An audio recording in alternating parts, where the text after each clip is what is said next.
Madalas,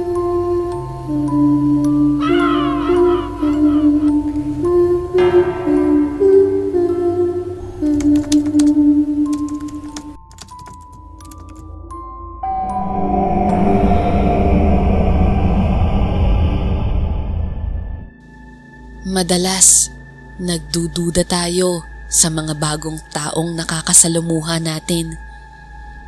Hindi dahil sa tayo ay mapanghusga o mapangmata, kundi dahil sa nakaranas na tayo na malinlang at mapahamak. Ako nga po pala si Leo at ito ang aking kwentong kababalaghan.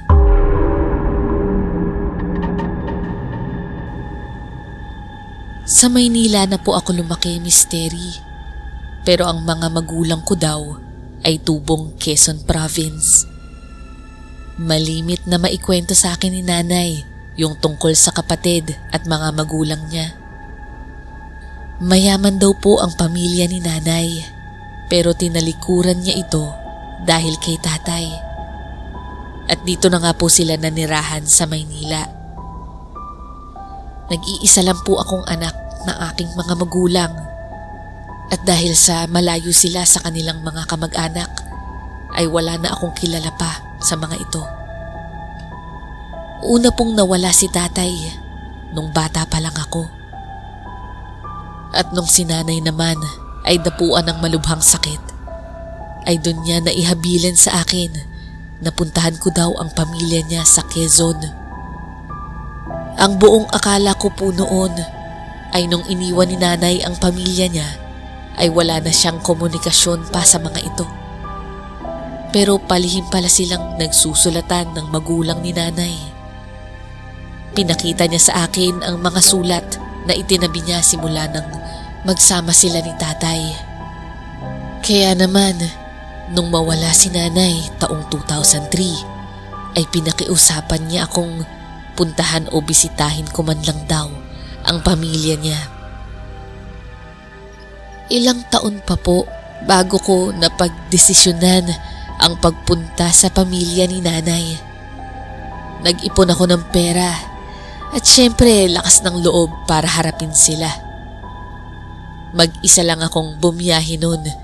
Dala ko ang iilang damit ko, yung sulat mula sa magulang ni nanay na may kasamang address, isang lumang larawan kung saan kita ang bahay nila nanay, at isang kwintas na pagmamay-ari ni nanay para mapatunayan ko daw sa magulang at kapatid niya na ako nga ang anak niya. Sa totoo lang, Misteri, hindi ko po alam kung buhay pa o may dadatnan pa ba ako sa lugar na iyon o kung yun pa ba ang itsura ng bahay nila. Baka nga po na ibenta na ito at iba na ang nagmamay-ari. Kinakabahan ako habang ako ay bumabiyahe noon. Nang makababa ako sa terminal ng bus sa Quezon, pinagtanong-tanong ko sa mga tricycle driver kung alam ba nila yung address. Ito ay pinakita ko sa kanila, ngunit halos lahat ng mapagtanungan ko ay hindi pamilyar sa lugar. Marami na daw kasing nagbago at nagawang mga pampublikong kalsada. Baka daw napalitan na ang pangalan. Halos mawala na ako ng loob dahil walang nakakaalam ng lugar. Hanggang sa may lumapit sa aking isang matandang tricycle driver. Kanina pa kita nakikita sa pilahan, iho. Oo, halos lahat po kasi ng pagtanungan ko hindi nila alam yung lugar. Bakit? Saan ka ba magpapahatid? Pinakita ko sa kanya ang address mula sa sulat. Matagal niya itong binasa at nag-isip ito. Alam ko na yung lugar na yan. Ha? Talaga po? Ay, malayo ho ba to dito? Hindi naman malayo masyado, pero medyo liblib nga lang. Natuwa ako sa balita ng driver sa akin, kaya sumakay na ako agad sa kanya at nagpahatid. Bakit ho nga pala kayo alam nyo yung lugar samantalang yung ibang mga tricycle driver, hindi man lang nila alam tong lugar na to? Bata kasi ang mga ibang driver sa pilahan. Ako na lang yung matanda at nakakaalam ng mga lumang pangalan ng kalsada. Naiba na kasi ang mga iyan kaya naman ho pala hindi sila pamilyar. Maraming salamat po talaga. Buti talaga dumating kayo. Walang anuman, iho. Medyo may katagalan ng biyahe, salungat sa sinabi sa akin ni Tatang. Napansin ko din na panay silip nito sa akin sa kaniyang side mirror. Kaya hindi na ako nakapagpigil at tinanong ko na siya. Tay, malayo pa ho ba? Malapit na tayo. Matanong ko lang, iho. Bakit ka ba napunta sa lugar na ito? Inisip ko kung sasagutin ko ba siya ng totoong pakay ko sa lugar o magsisinungaling na lang ako, Misteri. May bibisitahin lang ho akong kamag-anak. Kamag-anak na bibisitahin? Kung ganon, bakit hindi mo alam yung lugar kung may kamag-anak ka pala rito?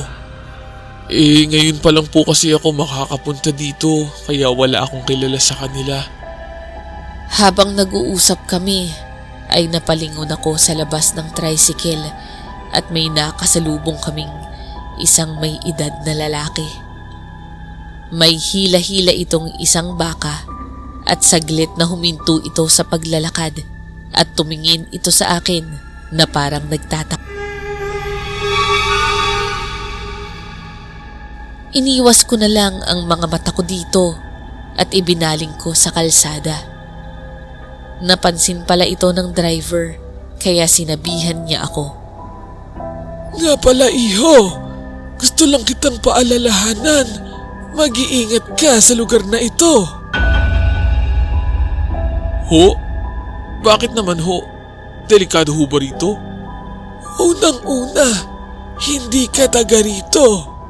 Isa pa, hindi mo kilala ang mga ugali nila. Babala lang naman sa iyo yan.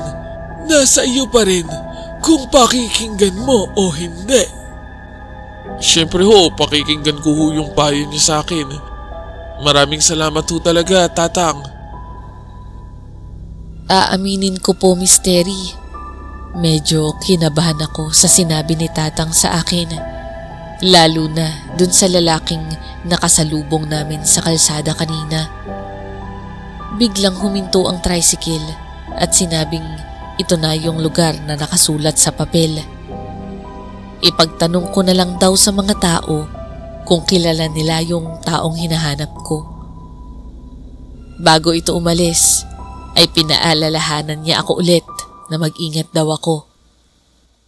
Pero Misteri, kanino ko naman ipagtatanong yung kamag-anak ni nanay? Halos layo-layo ang mga kabahayan rito. Isa pa, nahihiya akong magtanong sa mga tao. Kaya kinuha ko na lang yung larawan ng bahay nila nanay at iyon na lang ang aking hinanap. Nagbabakasakali pa din akong iyon pa rin ang itsura ng bahay at mamumukaan ko agad ito. Mga ilang minuto na din akong naglalakad noon at may mga tao din akong nakakasalubong na tumitingin sa akin. Pero hindi ko na lang sila pinapansin dahil sa payo ng driver.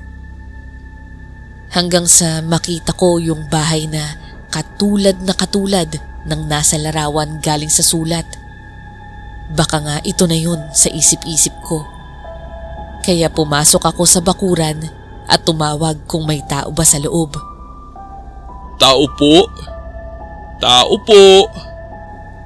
Nakailang tawag din ako bago may sumagot sa akin. Pero hindi mula sa loob, kundi galing sa likod bahay.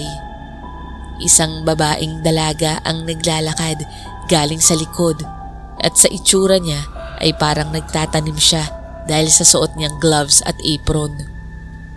Sinong hanap mo? Ako nga pala si Leo. Dito ho ba nakatira yung mag-asawang Ernesto at Soledad? Ito ang pangalan ng mga magulang ni nanay base sa sulat na galing sa kanya. Ito ang aking lolo at lola. Bakit mo sila hinahanap? Anong kailangan mo? Pero bago ako sumagot sa kanya, ay may isang matandang lalaki ang nagsalita mula sa likod ko.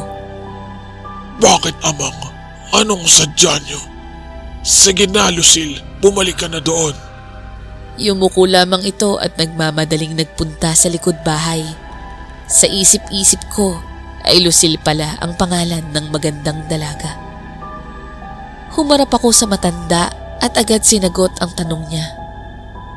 Dito ho ba nakatira yung mag-asawang Ernesto at Soledad?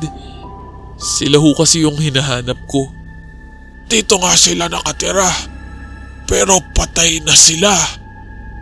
Pwede bang malaman yung sadya mo sa kanila? Ako nga po pala si Leo. Bali, apo po ako nila Ernesto at Soledad na siyang mga magulang ng aking nanay na si Martina. Anak ka pala ni Martina. Ako nga pala si Peping, ang katiwala nila dito sa bahay. Kung ganun po, wala na ho akong dinatnan na tao rito. Meron pa naman yung isa nilang anak. Paano mo ba nalaman ang pagpunta rito? At saka, mag-isa ka lang ba? Sa isip ko po noon, ay oo nga pala. May kapatid pa nga pala si nanay. Ako lang pong mag-isa dahil wala na po yung mga magulang ko. Ganun ba? Malamang nasa iyo yung bagay na yun. Ano hong bagay?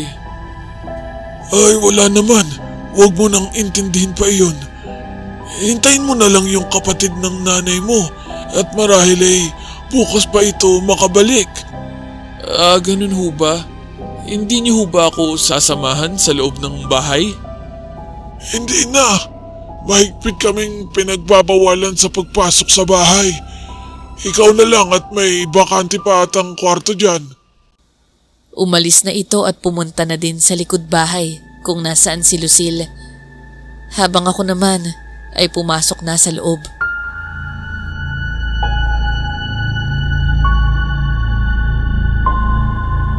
Pagkatapos kong maiayos yung mga ilang damit ko sa kwarto ay lumabas na rin ako. Una kong napansin yung pintana sa likod ng bahay. Sumilip ako dito at doon ko nakita si Lucille at Mang Peping na nag-uusap. Parang pinapagalitan ni Mang Peping ito. Nakayuko lang si Lucille habang pinagsasalitaan ito ni Mang Peping.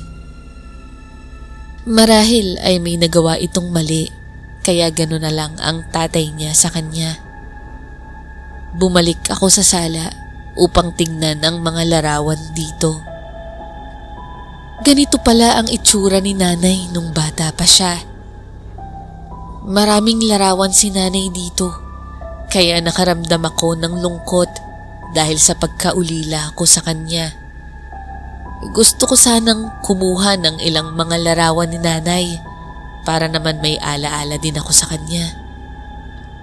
Ang pinagtataka ko lang po, alam kong may kapatid si nanay. Pero sa mga larawan ay 3 tao lang lagi. 2 matanda na marahil sina lolo at lola at yung batang babae na si nanay siguro. Maya-maya ay may narinig akong mga ingay sa labas ng bahay, kaya agad akong nagtungo rito. Mang Peping, ano pong nangyari? Nakita ko na may mga 10 tao ang nasa bakuran at tila ba gusto nila akong makita. Iyan na ba yung anak ni Martina? Buti naman at pumunta siya rito. Iyan ang mga bulong-bulungan nila nang lumabas ako at lapitan ko si Mang Peping. Mang Peping, ano pong kailangan nila? Gusto lang nila sigurong makita yung magmamana ng bahay na ito. Alam mo kasi, yung mga tao na yan mga tauhan ng pamilya nyo. Ganun ho ba? Pero di ba may kapatid pa si nanay? Ano nga ho pala yung pangalan ng kapatid ni nanay? Parang nagulat pa ito at nagtaka sa akin nung magtanong ako sa kanya. Hindi mo kilala ang kapatid ng nanay mo? Sa totoo lang po, Miss Terry, ay binasa ko ang mga sulat ni nanay at lola. Pero hindi nabanggit ang pangalan ng kapatid ni nanay. Ang pagkakatanda ko lang ay may mga ilang beses na nabanggit sa sulat ang salitang bunso, pero hindi ni minsang nabanggit ang pangalan niya. Nakita ni Mang Peping na parang nag-isip ako sa pangalan ng kapatid ni nanay, kaya naman nauna na itong nagsalita sa akin. Si Marta. Marta ang pangalan ng kapatid ng nanay mo. Sa isip-isip ko, yun pala ang pangalan ng kapatid ni nanay na tiyahin ko. Marahil ay baka si tita ang nasa larawan at hindi si nanay, dahil nga ito sa pag-alis ni nanay sa kanila dahil sa pagsama sa aking tatay sa Maynila. Pinakiusapan ni Mang Piping ang mga tao na kung pwede ay umuwi na at hintayin na lang ang pag-uwi ni Marta.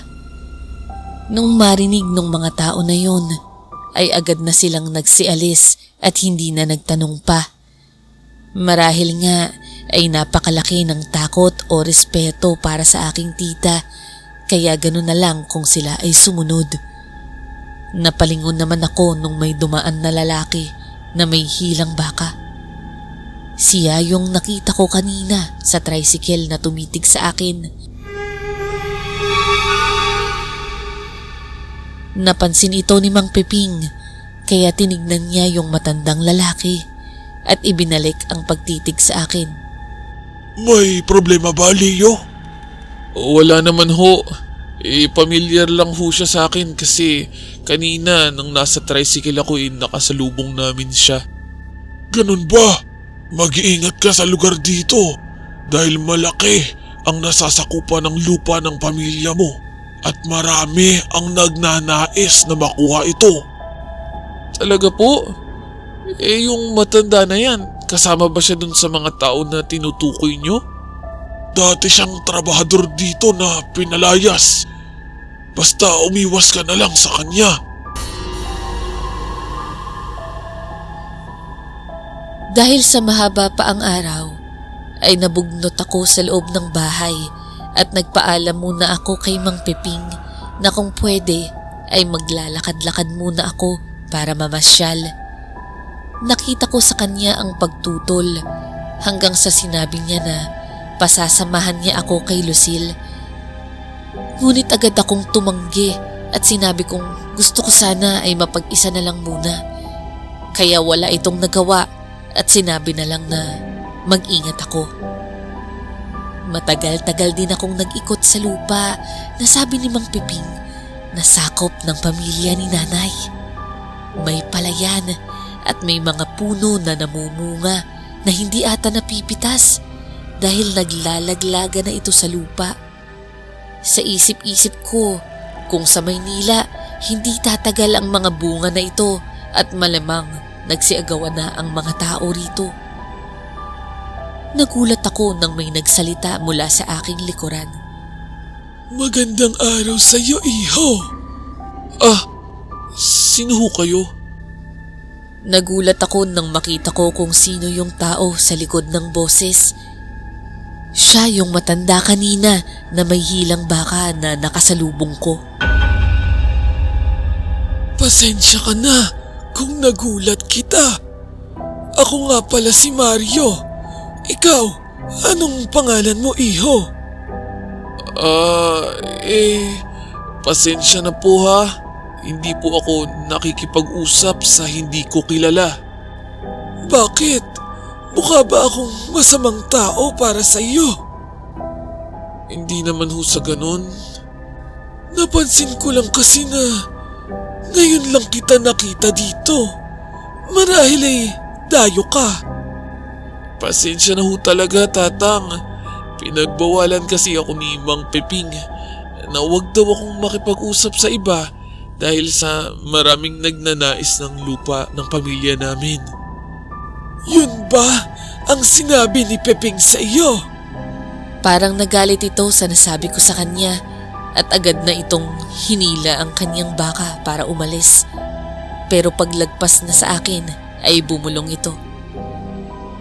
Leo, mag-iingat ka sa bahay at sa mga taong nakapaligid doon. Lumingon ako rito upang alamin kung ano ang ibig niyang sabihin. Pero bigla akong tinawag ni Lucille dahil pinapatawag na daw ako ng kanyang tatay sa bahay. Nung nilingon ko ulit yung matanda, ay nakalayo na ito sa akin. Agad naman akong sumama kay Lucille sa pag-uwi. Nang makarating kami sa bahay, ay may naghihintay sa amin sa labas ng bakuran. Si Mang Peping at isang babaeng may edad na rin. Nung makita nila kami, ay agad kaming tinawag nito. Leo, halika. Dumating na ang Tia Marta mo. Ho? Akala ko ho, bukas pa ang dating niya. Agad akong nagmano sa aking Tia Marta. Ikaw na ba si Leo? Ang anak ni Martina? Ang laki mo na pala ha? At ang gwapo mo rin. Hindi naman ho. Kamusta ho kayo, Tia? Buti na lang at nakauwi na kayo agad. May makakasama na ako dyan sa bahay. Hindi ako makakasama sa iyo dyan sa bahay dahil sa ibang bahay na ako tumitira. Ganun ho ba? Ibig sabihin may pamilya na ho kayo. Kung ganun, may mga pinsan din ako. Masaya kong tanong sa kanya. Oo, may asawa ako doon. Sige, isasama ko yung pinsan mo sa susunod. Hayaan mo. Matanong lang kita, Leo. Ano po yun, Tia? May naibigay ba si Martina sa'yo bago siya mamatay? Pumasok sa isip ko yung bigay ni nanay na kwintas sa akin na pagpapatunay na ako yung anak ni Nanay Martina. Kung yung kwintas po yung tinutukoy nyo para mapatunayan po na anak niya ako, dala ko po yun. Nasa loob po ng bahay. Nasa loob ng bahay? Pwede bang makita, Leo? Pwede po, Tia. Tara ho sa loob ng bahay. Pasok ko kayo. Nagmamadali akong tinungo ang pinto ng bahay, pero hindi ito sumunod sa akin. Tia Marta, tara na ho. Pasok ho tayo. Dito ko na lang titignan yung kwintas sa labas. Kahit nagtataka man, ay pumasok ako sa loob ng bahay at kinuha ko yung kwintas ni nanay. Iniabot ko sa kanya ito at mangha-mangha siya rito. Kahit si Mang Peping ay hindi maalis yung mga mata nito sa kwintas. Tia, para naman hindi mo maalis yung mata mo. Oo nga eh. Ngayon ko lang kasi ito nakita ulit. Nga pala, nakita mo ba yung kahon sa loob ng bahay? Anong kahon po? Yung kahon na kahoy sa may sala, katabi ng mga larawan. Parang may napansin nga ho ako. Bakit ho? Anong kailangan nyo dun? Maaari mo bang kunin yun ngayon at ibigay mo sa akin? Tia, kung doon na lang ho kaya tayo sa loob ng bahay para lahat ho ng mga kailangan nyo makuha ko agad. Pero nagulat ako nung bigla itong sumigaw sa akin. Kunin mo na yon at huwag ka nang marami pang tanong! Nakita niyang nagulat at natakot ako sa kanyang inasal, kaya bigla itong huminahon. Pasensya ka na, Leo. Kunin mo na lang yung box at dalhin mo na lang dito. Pagod lang din kasi ako, kaya nataasan kita ng boses. Pagpasensyahan mo na ang tiya mo. Kaya napilitan ako nun at pumasok ako sa loob ng bahay. Nandun nga yung tinutukoy niyang kahon sa tabi ng mga larawan. Pero misteri, nakarinig ako ng mahinang sitsit mula sa bintana sa likod bahay. Nakita ko si Lucille na nakasilip dito at tinatawag ako. Nilapitan ko siya upang tanungin kung bakit. Leo, huwag mong ilalabas yan, pakiusap. Ang alin? Itong box? Oo, pakiusap, itago mo yan. Para na din sa'yo. Hindi kita maintindihan, Lucille. Bakit? Ano bang meron dito? Basta, huwag mong ilabas. Please. Sabay takbo nito palayo. Na siya namang sigaw ni Tia Marta sa akin mula sa labas. Leo, ang tagal mo naman. Hindi ko alam yung gagawin ko, kung sino ba ang susundin ko. Kaya lumabas na lang ako ng bahay upang puntahan sila Mang Peping at Tia Marta. Oh, nasa na yung box na pinapakuha ko? Wala po dun, Tia eh. Hinanap ko pero hindi ko nakita. Bigla na namang tumaas ang boses nito at nagalit na sa akin. Anong wala? Hinanap mo ba talaga? Tia, hinanap ko po doon pero wala. At saka ano ba ang laman nun? Basta hanapin mo. Importante yung laman nun. Mga titulo ng lupa natin yon. Sige ho, hahanapin kong mabuti. Gusto niyo ho, tulungan niyo ako ni Mang Peping maghanap? Hindi na. Kahit bukas mo na ibigay yon. Basta mahalaga, hanapin mo ngayon. O siya, aalis na ako. Pinigilan ko itong umalis at hiningi ko muli yung kwintas. Tia, yung kwintas ho ni nanay, akin na ho. Lumingon ito sa akin at tila ba nagdadalawang isip kung ibibigay ba niya ito sa akin. Inilahad ko yung kamay ko sa kanya para iabot niya rito. Hanggang sa inilapag na nga niya sa kamay ko ang kwintas at saka ito umalis. Pero bago makalayo ay nagbabala pa ito na dapat kong mahanap yung kahon kinabukasan. Naiwan akong mag-isa dahil si Mang Peping naman ay pumunta na sa likod bahay at magpapahinga na raw ito. Lumalalim na ang pagtataka ko noon, Misteri, habang nasa loob ako ng kwarto. Hawak ko yung box na hinihingi ni Tia Marta. Tinatanong ko yung sarili ko kung bakit gano'n na lang ang pagka-interes niya sa box at sa kwintas. Isa pa, dito na lumaki si Tia Marta.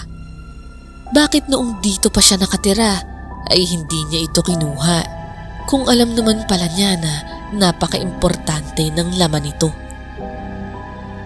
Isa rin sa palaisipan sa akin ay kung bakit ako pinigilan ni Lucille na ilabas yung box at ibigay kila Tita Marta. Inabot na ako ng gabi sa pag-iisip hanggang sa inabutan na nga ako ng antok. Pero bigla akong naalimpungatan nang may marinig akong mga naglalakad sa labas ng bahay. Parang marami ang mga ito dahil kung saan-saan direksyon ko ito naririnig. Bumangon ako ng kama at lumabas ng kwarto. Sobrang dilim at halos wala akong makita. Pero nakakarinig ako ng mga tumatakbo sa gilid ng bahay. Sa punto pong iyon, Misteri, ay kinakabahan na ako at malamig na ang aking pawis. May mga matatalim na bagay na kumakayod sa dingding na nakakangilos ang ngipin at sobrang sakit sa tenga. Marahan kong tinungo yung pinto palabas ng bahay. Nung binuksan ko ito ay wala namang tao sa labas. Pero biglang humangin ng malakas at nagpaginaw sa akin. Kaya isinara ko na muli ang pinto. Sinubukan kong buksan yung mga ilaw pero walang sumisindi. Sanay naman akong mag-isa pero ito ang unang pagkakataon na sa ibang bahay ako na malagi kaya medyo kinakabahan ako. Bumalik ako sa kwarto at bala ko sanang magpalit ng damit na pangtulog. Hanggang sa pagkuha ko ay sumama sa mga damit yung sulat ni nanay, kasama na din yung larawan ng bahay. Nalaglag ito sa sahig at nakita kong may nakasulat sa likod nito. Misteri. Kinabahan ako sa nabasa ko. Nakalagay dito ang pangalan ni Mario. Bumalik sa isip ko na iyon din ang pangalan ng matandang lalaki na may hilang baka. Pero bakit nakalagay yung pangalan niya sa larawan at kasama pa sa sulat kay nanay? Doon, naalala ko yung lahat nung tanungin ako ni Mang Peping kung bakit hindi ko alam ang pangalan ng kapatid ni nanay. Bakit hindi sila makapasok sa loob ng bahay? Hindi pa ako natatapos sa aking pag-iisip nang biglang may narinig akong kumakaluskos sa dingding ng bahay. Palakas ito ng palakas at sa puntong ito ay malakas na ang naririnig kong mga yabag ng paa. Agad akong sumilip sa pinto ng kwarto at naaninag ko sa bintana yung mga aninong dumadaan. Kaya naman lumabas ako ng pinto para silipin sila. Pero misteri, ako yung nagulat sa nakita ko. Isang grupo ng mga aswang ang nasa labas at nasa gitna roon, si Tia Marta.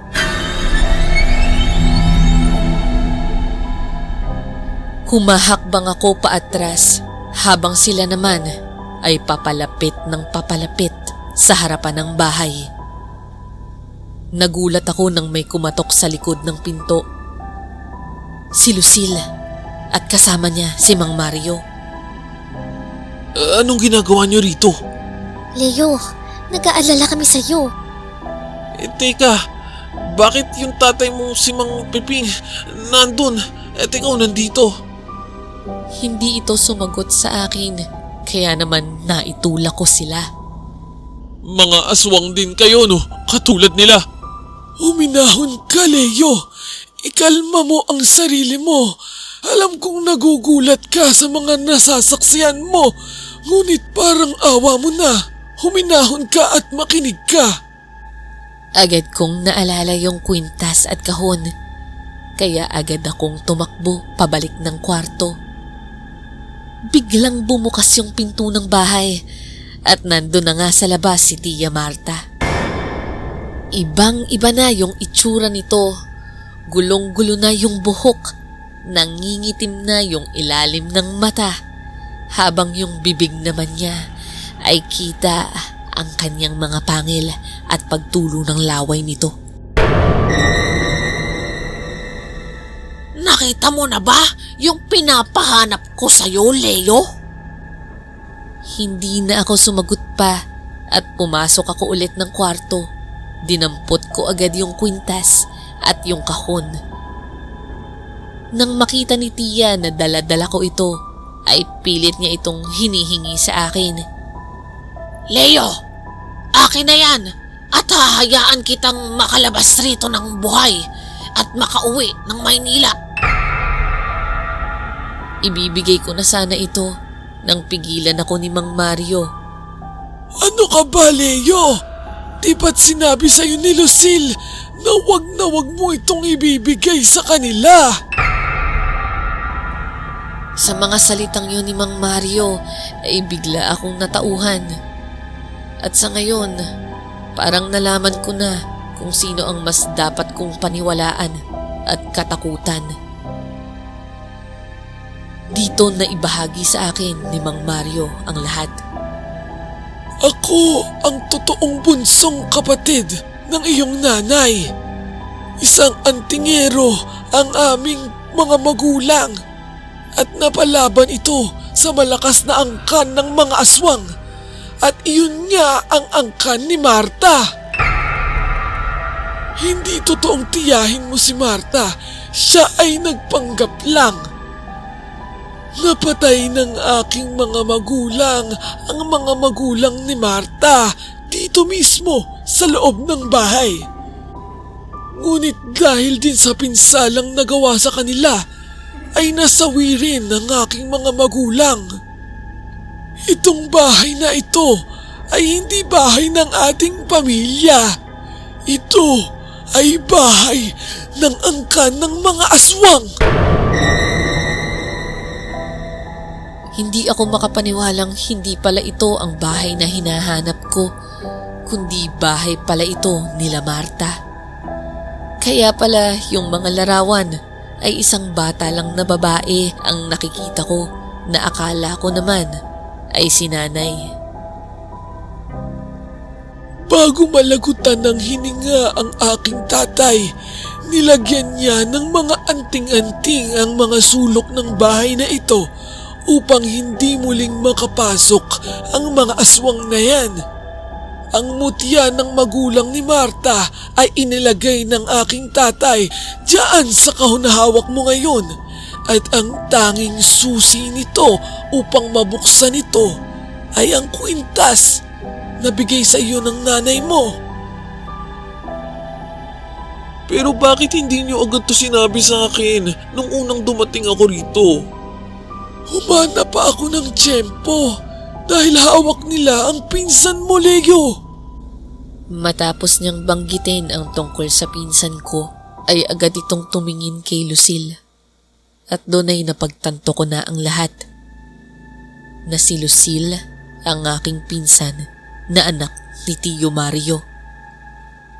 Ibabalik lang daw nila Marta ang anak ni Tio Mario kung makukuha nila ang susi at ang kahon. Kaya pala simula nun ay sinubukan niyang hanapin muli si nanay. Pinadala niya ito ng sulat at tinawagan. Na sa buong pag-aakala ko ay si Lola ang kausap ni nanay.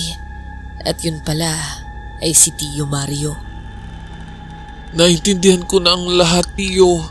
Pero ano kung gagawin natin ngayon? Napapalibutan nila tayo.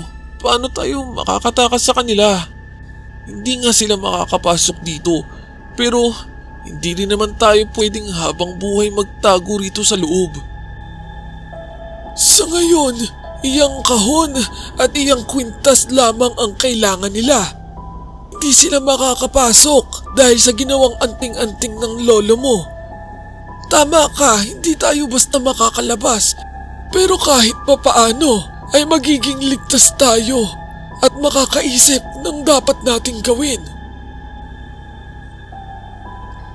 Pero mukhang hindi na makapaghintay ang mga aswang misteri. Lumalagabog na ang buong bahay. Alam mong may mga malalaking tao sa ibabaw nito. Galit na galit sa pagsigaw si Marta para lumabas kami at ibigay na kung ano yung pagmamay-ari ng pamilya nila. Marta, wala naman akong balak ang kinin itong bahay mo o itong kung anumang nasa laman ng kahon na ito. Sige, bibigay ko to sa'yo. Pero gusto kong ipangako mo na kapag naibigay ko to, palalayain mo kaming tatlo ng aking tiyo at ng aking pinsan.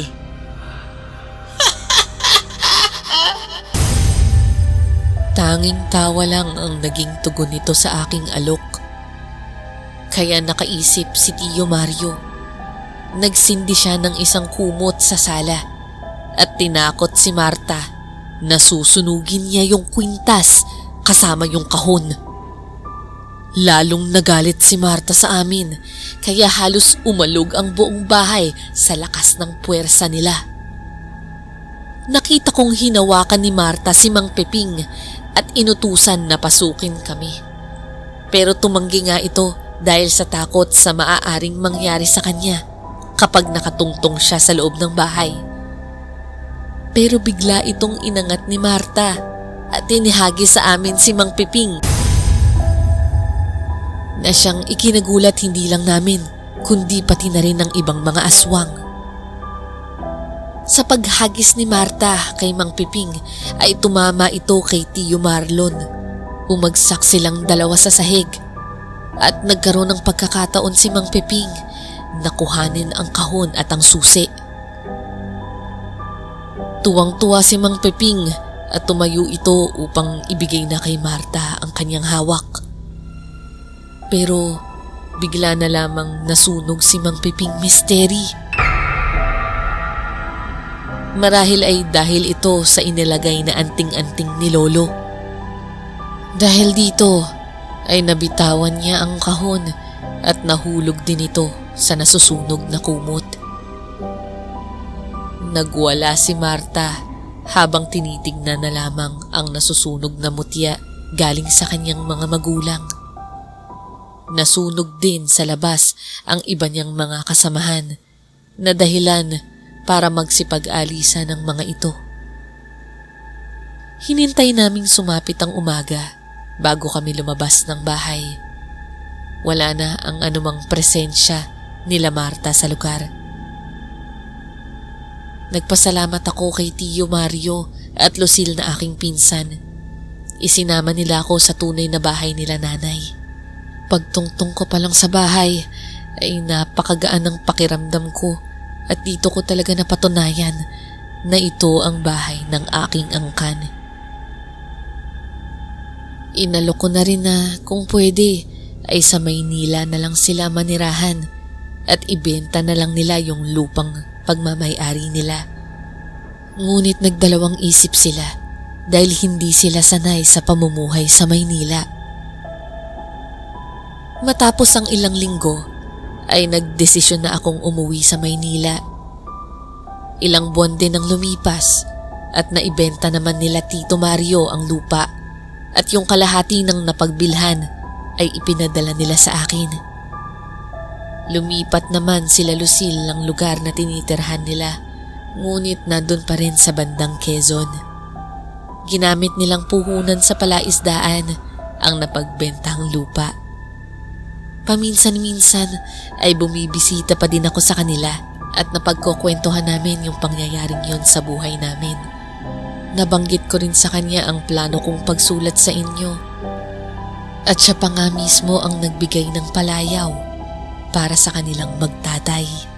Kung kaya't umaasa po ako at sina Lucille na babasa nyo ang istoryang ito sa inyong programa. Maraming salamat po muli, Misteri. At God bless po sa channel niyo.